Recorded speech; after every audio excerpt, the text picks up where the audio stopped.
Assalamu alaikum. Wannan jama'a da kuke gani mutane ne suka taso daga garin jihar Katsina za su je Legas, suna tafiya Allah ya haɗa su da wannan ibtila'i suka rasu.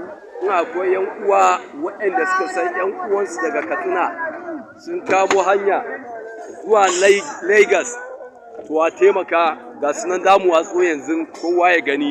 Akwai waɗanda sun rasa rayuwarsu, akwai waɗanda kuma suna neman agaji na gaggawa.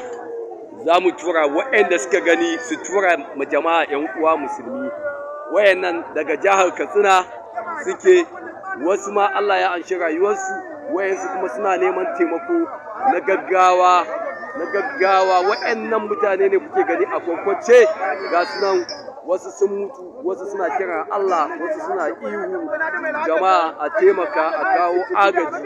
Wannan moto da kuka gani mutane na bankare shi, mutane ne a ciki ake so a bankare su a fitar da su.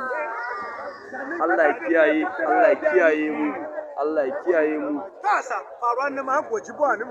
Sallallahu alaihi wasallam.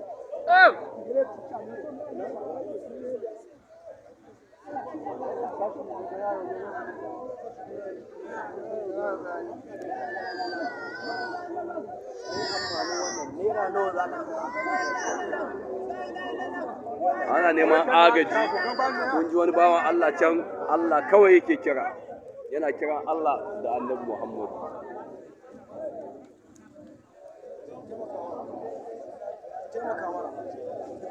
Dan Allah mutanenmu a guji hawa irin waɗannan.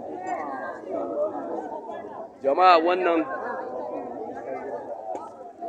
Allah na nuna mana ne mu dinga kiyaye rayuwarmu, a daina hawa moto open body, ana hawa moto kamar yadda ake zubo awaki.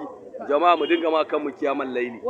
Yanzu ku duba irin asarar rayuwa da aka yi na jama'a, badda dabbobi da suka mutu. Jama'a mu kiyaye, mu dinga kishin rayuwarmu. Wayanda suka mutu kuma Allah ya jikan lahirarsu, mu kuma Allah ya kiyaye mu. Wannan ma ya tafi, wannan tintini ma ya tafi. Wannan ya rasu? Ya rasu tintini.